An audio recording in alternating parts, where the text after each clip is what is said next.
happy all the things. We thought as it's near the end of the year, we'll just get together, some of the team, and share some of the most interesting things that we've been reading and learning this year as a sort of casual conversation. So we don't 100% know where this is going to go, but that's the beauty of it. So yeah, hi and welcome. And how's everyone feeling? Good. Right. Be good. Hey, Chris.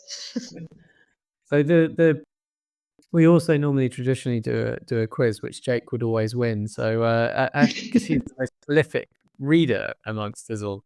So if we're going to start anywhere with favorite books, maybe Jake, what out of the 5,253 books that you've read this year, did any stand out?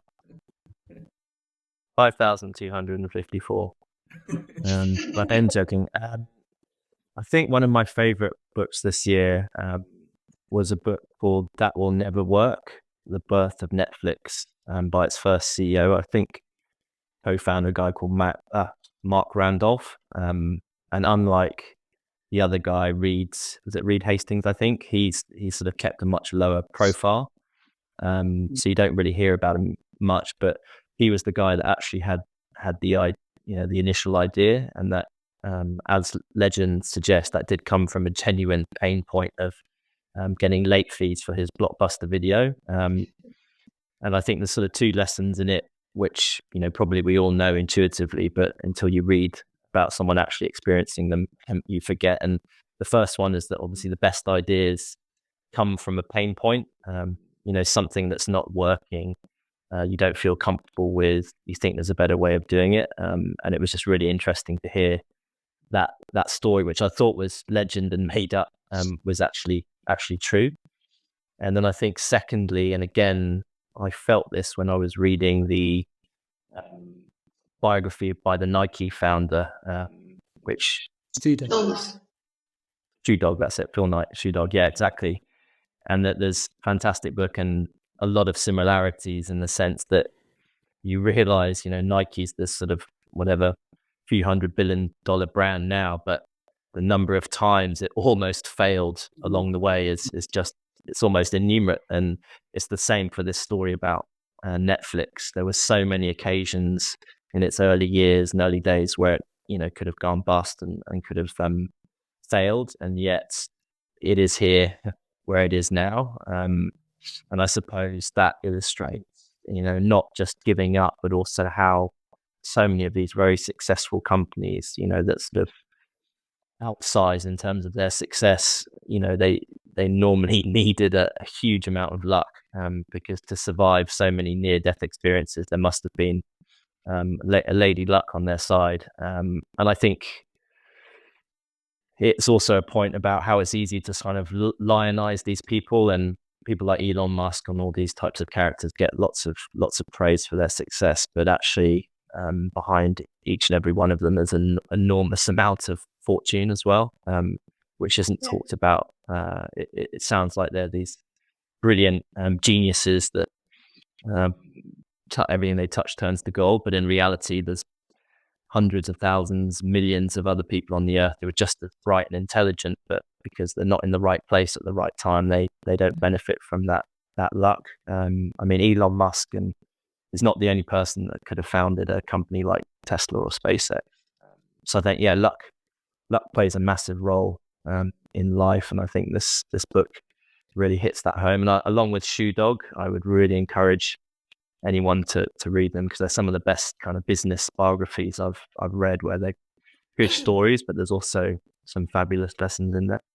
It's interesting you said about the timing. I think timing seems to be so key. Like it's just, you can have the right idea at the wrong time, can't you? And what I also found was interesting about a lot of those kind of stories when I'm reading those books is they don't necessarily have they have a clear vision of what they want to do. Like maybe with Phil Knight, he had those lovely kind of, what was it? Those sort of 10 or 12 things that he wanted the company or the people who worked for the company to do, and like they were kind of like David Ogilvy's habits and the sort of the traits that he wanted to try and do. But how it evolved, as you say, was very messy. and then it's only afterwards that you're like, oh yeah, of course that all made sense. Right. It's I wonder Yeah. whether it is like sort of the critical thing is like knowing who you are and who you want to be, and then how you actually get there always seems to be a little bit like not necessarily random, but yeah, bit But random. definitely, and I think it's also, a lesson about if you do have a great idea and you're talented, but it still doesn't work out, it's unlikely to be because you weren't good at what you were doing. It's more likely to be a poor timing thing or bad luck or so many other factors which are beyond your control. And I think that's the other message there, is that in life almost everything is outside our sphere of control. And when you think about a business as complicated as Nike or Netflix, there's no way that any one individual can possibly organize and manage and lead all of those things all of the time to work seamlessly. So it requires a huge amount of luck, but no one wants to admit that because everyone wants to think that they have agency and that they have talent, and saying, well, yeah, I'm a multi-billionaire just because I got lucky doesn't sound so great. I think For the non-readers out there, I think there's a series on Netflix called The Playlist, which is fictionalized or dramatized, but it's about the founding of Spotify. And it tells that story of tenacity very well, where obstacle after obstacle after obstacle, and they had to fight to create this whole new system of listening to music. And anyway, so for the non-readers, watch that Playlist. yeah, it's a really That's a great tip. I think I saw it in my feed, but yes. you There's like need to watch it. another one, isn't there, on the founding of BlackBerry? There's another one about Tetris. There's a few on Netflix that are quite fun. I mean, Louise, you're probably the other most prolific reader amongst the group. I mean, you get to spend the year also sort of speaking with so many incredible people. Any sort of standout, I guess with you also, not necessarily just standout books, but any standout people that you got to meet or interviewed that maybe you met them and you were like, oh, this will be nice, and then you were like, wow, that's amazing. I won't ask you for the ones that didn't live up to your expectations. Yeah, as you all know, I'm quite a big reader.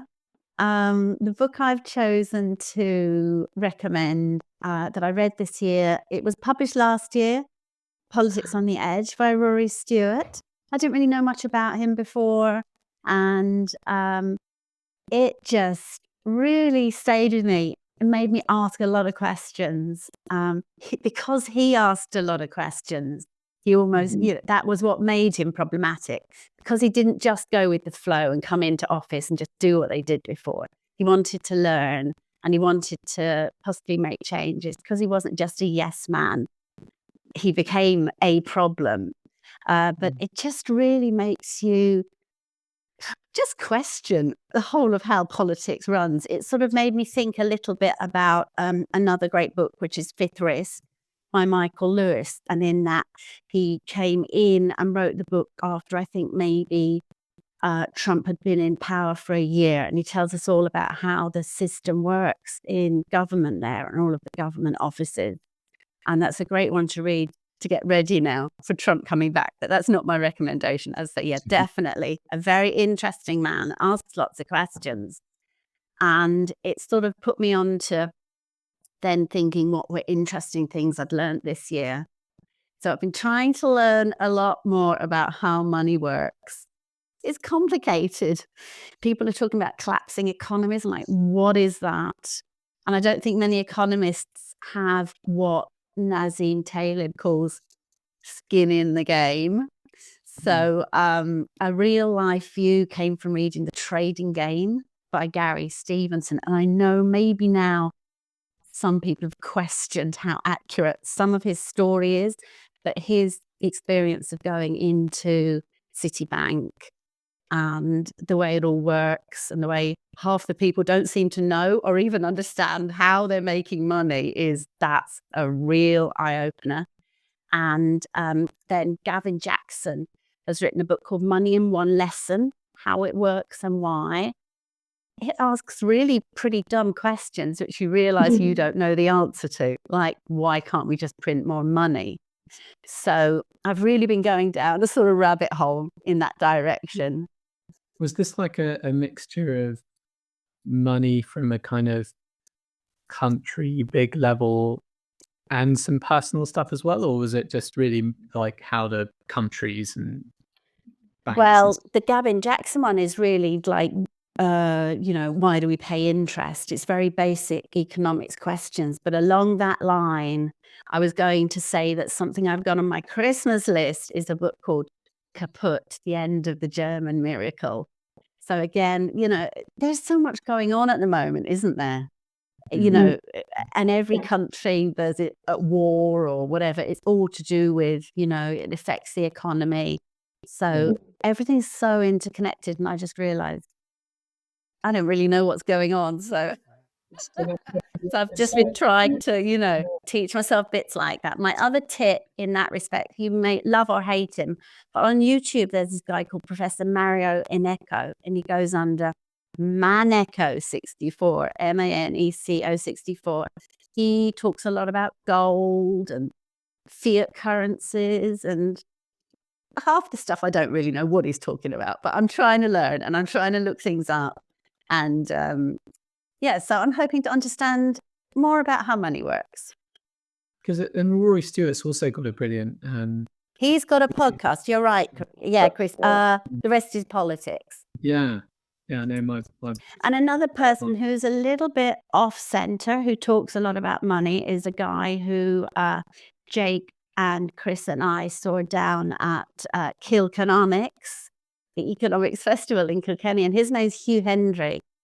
And he asks questions and says, the Fed doesn't know what it's doing.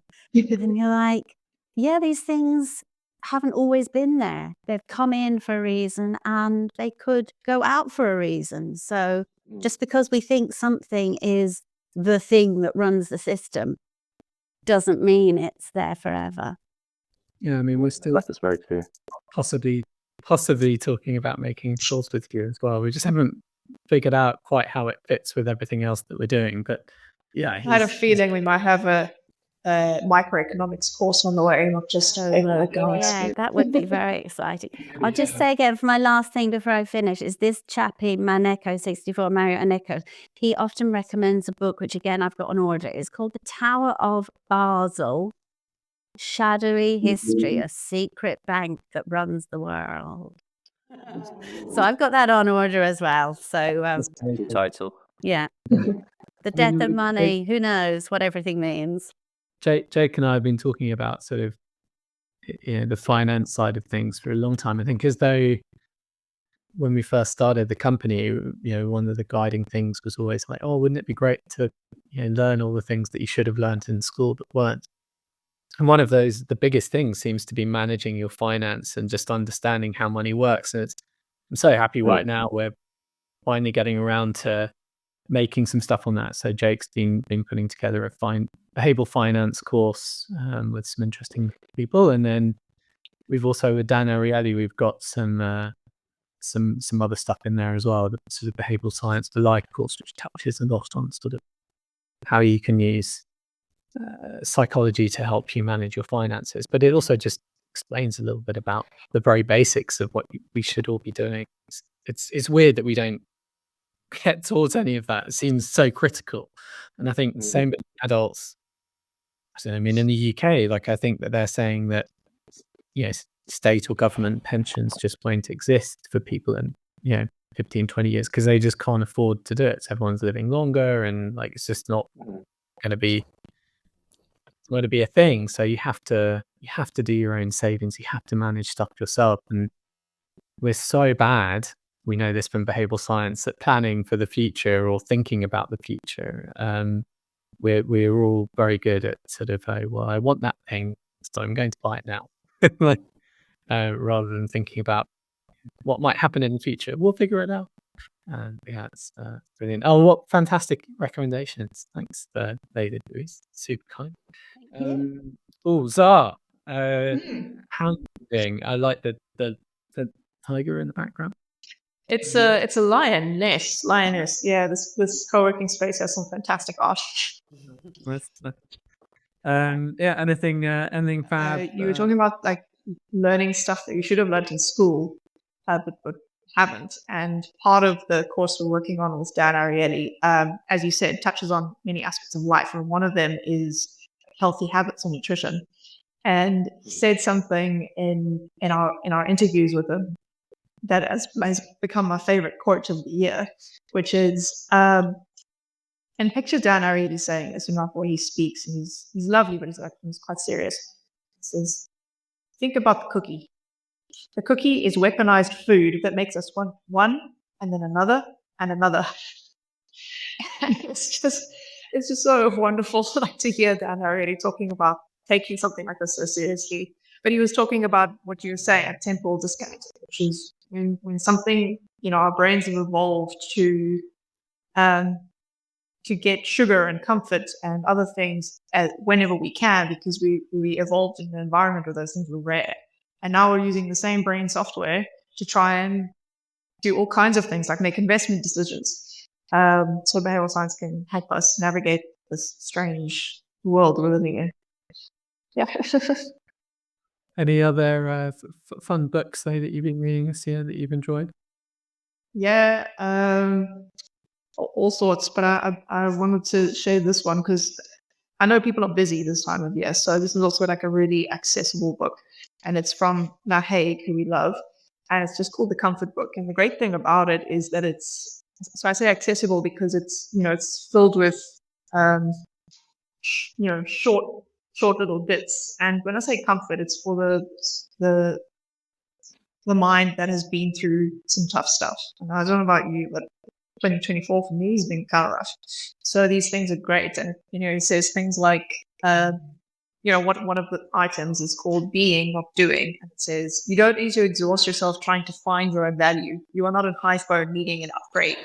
Your value is not a condition of productivity or exercise or body shape or something you lose via inactivity. Value is not a plate that needs to be continually spun. The value is there. It's intrinsic, innate. It is in being, not the doing. So it's a wonderful book, like, for a gift or for reading, or if you're feeling tired or burnt out or whatever. The Comfort Book by Meik. I really, really enjoyed that.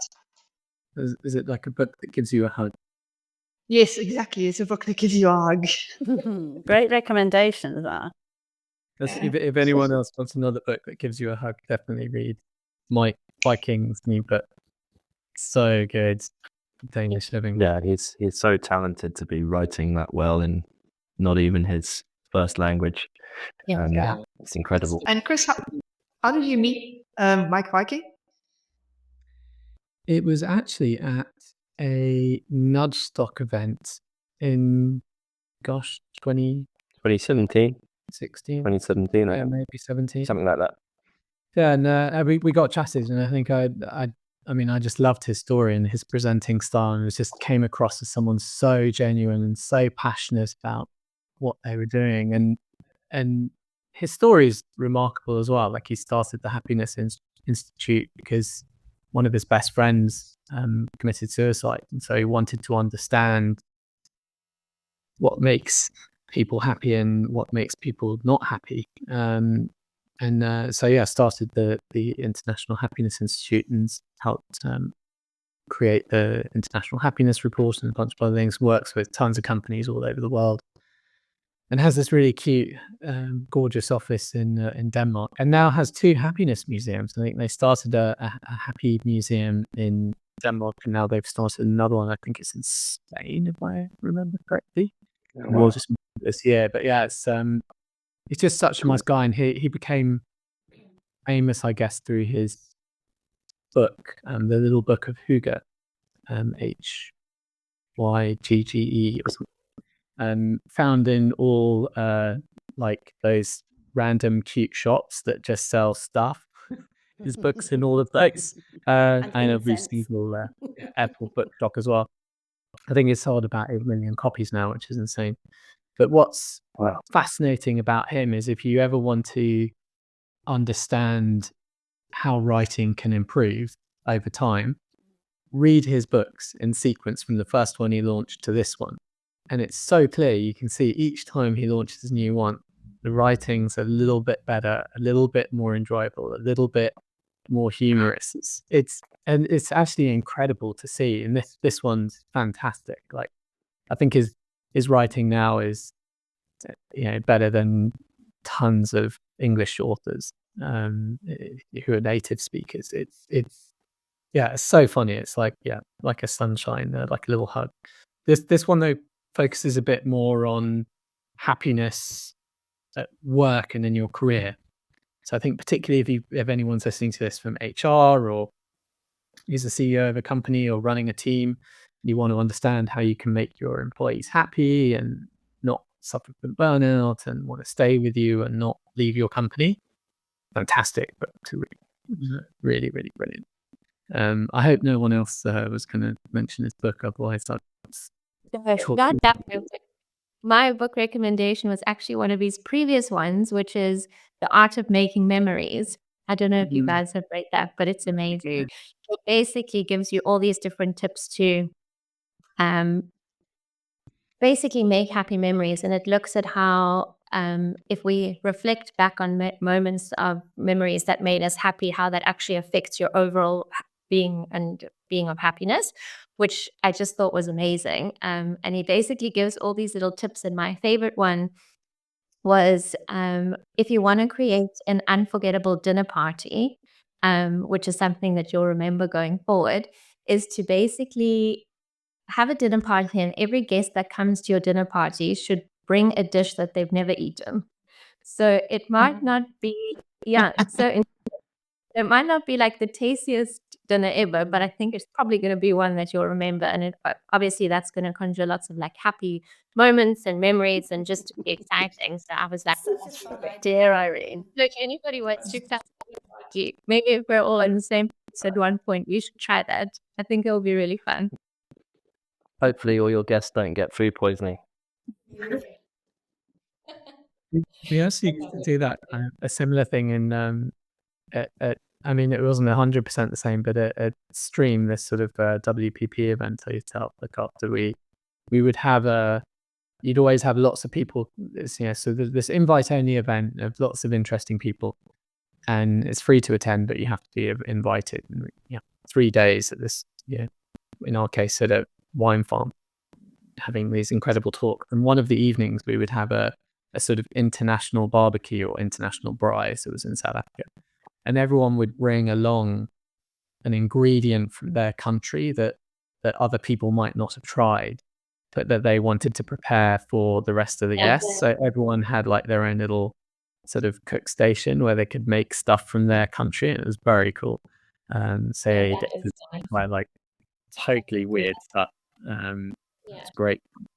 Yeah, and that book is so brilliant. I agree. And Obviously one of my favorites. if you've got a family, or if you want to make sure you remember certain moments, it's so good. As he's talking about sort of smells as well, like you can associate, you can on purpose associate certain smells with certain occasions or certain feelings. I thought he's very interesting.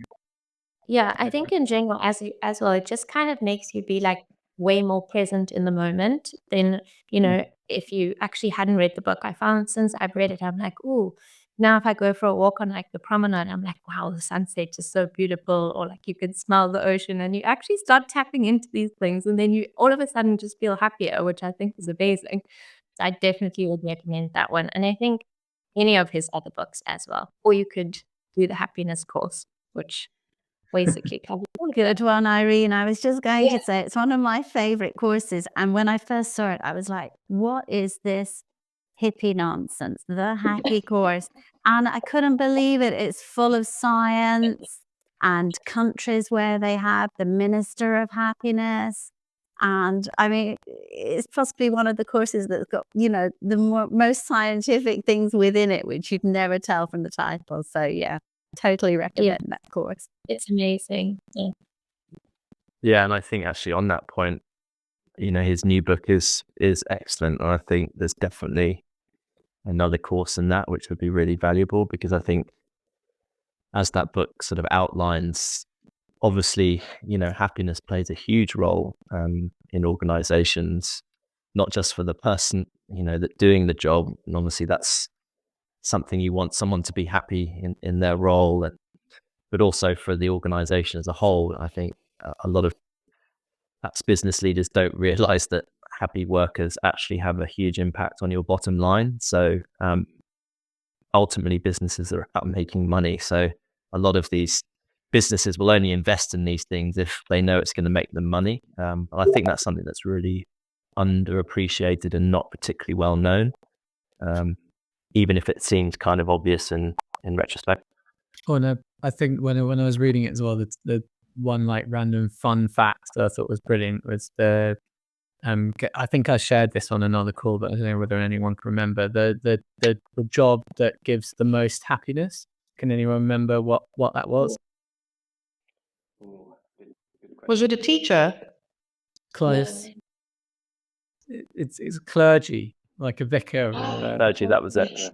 It's basically all the stuff that ranked really high were things where teachers were also ranked very highly. It's Helping people. You're helping people, and you can see immediately almost you can see whether you're helping them or not.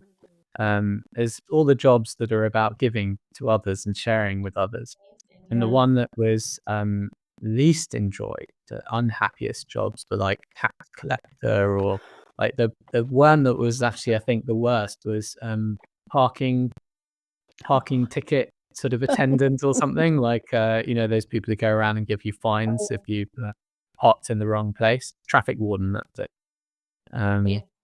Because I mean basically you're not bringing joy to anyone. So yeah, I think we should get rid of them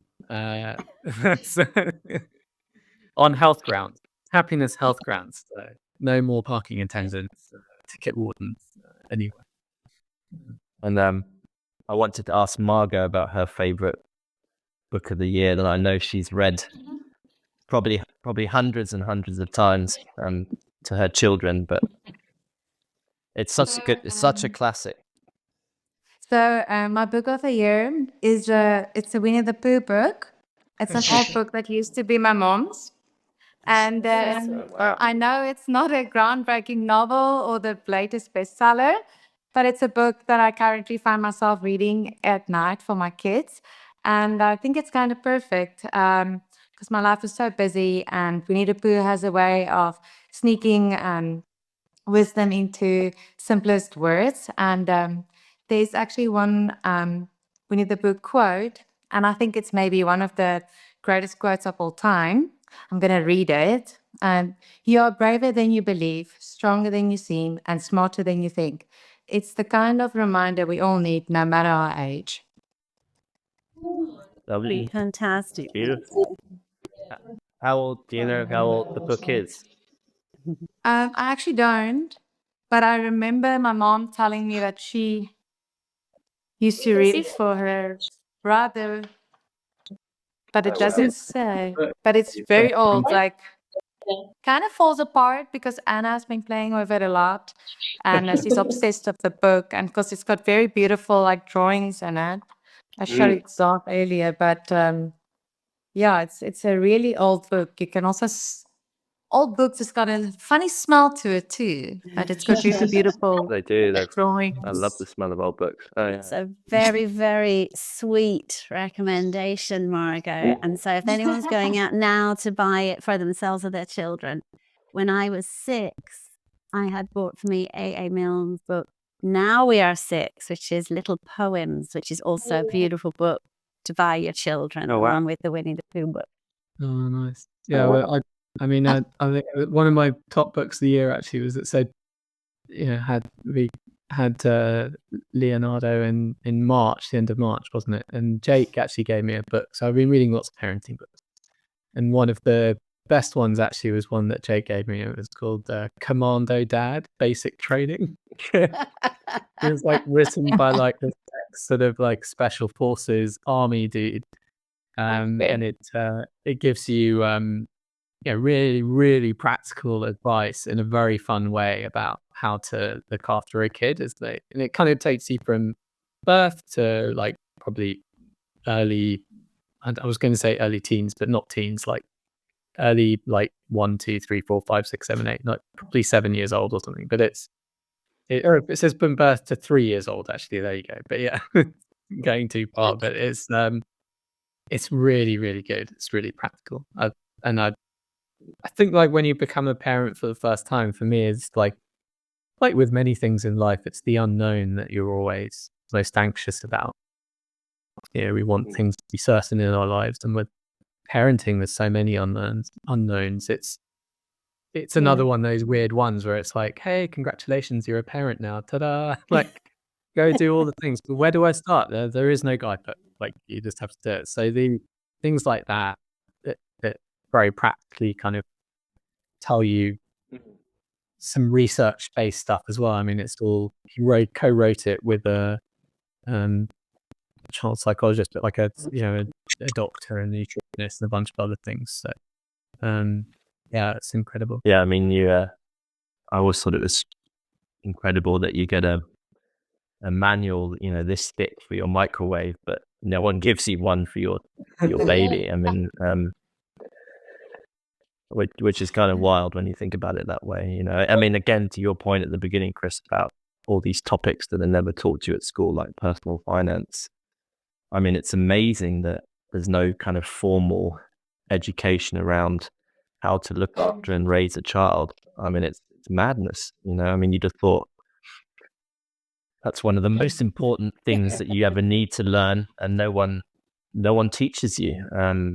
And it does make you think, what sort of a world would we live in if we were taught these things at a young age? If we were taught about personal finance, we were taught about how to raise happy, successful children, we were taught about how to make decisions, solve problems, think creatively. I mean, it's kind of a fascinating thought experiment if we learned all of that, when we were young, as opposed to when we're older, or some of us, no, not at all.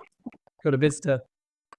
Also, Got a visitor, yeah. While I remember, congrats, Louise. Thank you so much. I was just going to say on that subject, Yes. I became a grandparent on Friday. They're very interesting I'm a grandson. The very interesting name. We hadn't heard of it before either. Glusna.